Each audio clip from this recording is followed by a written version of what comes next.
Assalamualaikum warahmatullahi wabarakatuh. Om Swastiastu, Namo Buddhaya, salam kebajikan. Masih terkait soal muktamar PKB di Bali. Kali ini ada satu informasi yang menarik. Pasca Caimin diputuskan secara aklamasi menjadi Ketua Dewan Tampits PKB di Bali baru-baru ini. Tadi malam ya kejadiannya. Fungsionaris PKB akan gelar muktamar ulang di Jakarta. Jadi ada situasi yang sepertinya nasib Pak Muhaimin Iskandar ini akan sama dengan Bahlil ya. Karena Bahlil juga di soal pasca ditetapkan secara aklamasi menjadi Ketua Umum Golkar. Hal yang sama juga ini terjadi pada Caimin.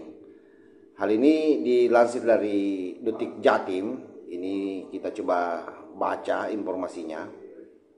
Siapa kira-kira di Bali muktamar luar biasa yang akan dilaksanakan di Jakarta ini pasca Caimin menjadi Ketua Umum PKB di dalam muktamar di Bali.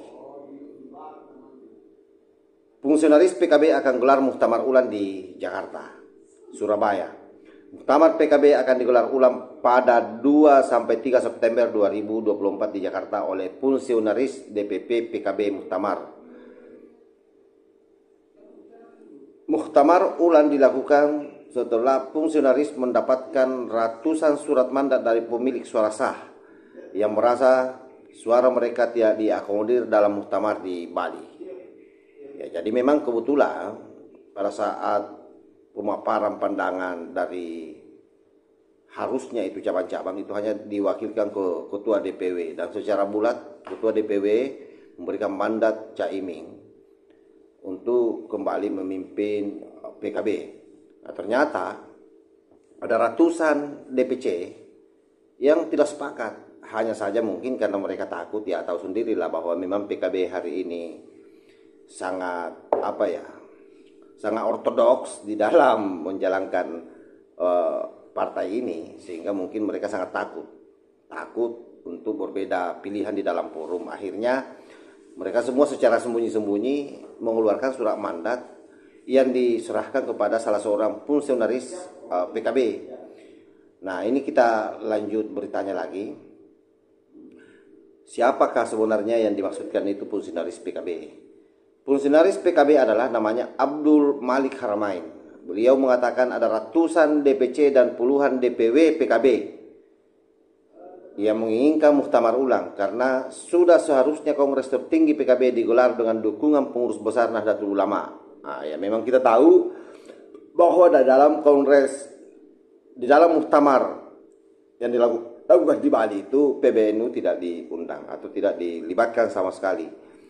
Selain itu, dalam muktamar di Bali kali ini, para ketua DPC merasa tidak terjadi proses permusyawaratan layaknya muktamar ya. Sebagaimana yang saya simpulkan tadi bahwa Caimin itu terpilih hanya melalui pandangan umum. Jadi hanya melalui pandangan umum ketua-ketua DPW, karena mungkin ketua DPC-nya takut dipecat, karena sudah terjadi memang beberapa orang yang dipecat di tingkat DPC. Kekuasaan Pak Muhaimin Iskandar itu memunculkan pengambilan keputusan partai yang selalu tertutup. Tidak melibatkan banyak orang, terutama para kiai dan ulama, sampai ke tingkat paling bawah, kata Malik dalam keterangan tertulis yang diterima Detik Jatim Minggu 25 bulan 8 tahun 2024. Selain itu, pemecatan terhadap tokoh-tokoh senior PKB seperti Yahya Khalil Stakuf, ini Ketua NU juga dipecat, Yakut Khalil Kaumas, ini Gus Yakut, dan Lukman Edi atau biasa dipanggil LE, sudah menjadi alasan sebagian kader memberi mandat untuk menggelar muktamar ulang. Ratusan surat mandat dari DPC dan DPW diberikan kepada kami. Kiai Unais Ali Hisam sebagai Dewan Suro, Syekhul Islam sebagai ketua, dan saya sekretaris, ujar Malik. Selanjutnya, fungsionaris yang menerima mandat ini akan berkonsultasi dengan PBNU terkait muktamar yang akan digelar awal September mendatang. Dalam muktamar ulang ini, fungsionaris akan mengundang seluruh tokoh-tokoh NU sebagai representasi pendirian PKB.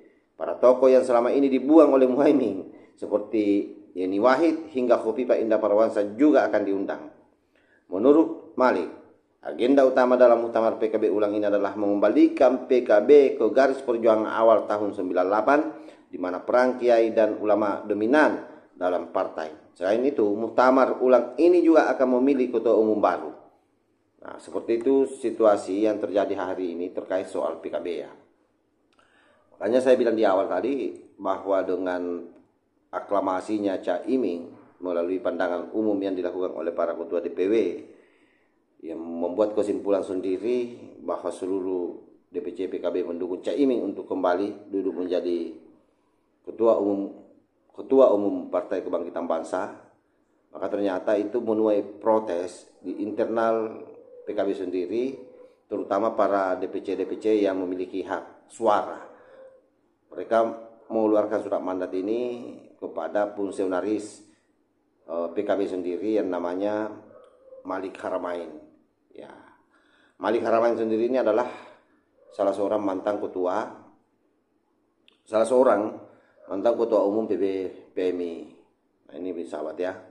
Nah, mudah-mudahan informasi ini bermanfaat bagi sahabat-sahabat semuanya.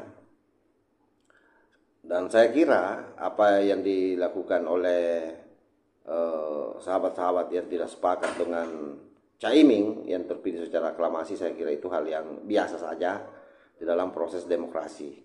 Tetapi yang paling penting di sini adalah bahwa kita menangkap ternyata banyak orang yang sadar bahwa Cak Iming selama ini sudah betul-betul mengkerangkeng PKB ini, menyumbat suara-suara yang seharusnya dimunculkan ke permukaan. Sehingga kelihatan tuh bahwa Cak Iming tidak pula disukai oleh banyak orang. Padahal kalau pemilihan saja dengan 100 surat mandat itu, ataukah DPC dibebaskan bicara, bermusyawarah sampai pada level bawah, saya belum tentu mereka akan bersepakat Cak Iming kembali memimpin PKB.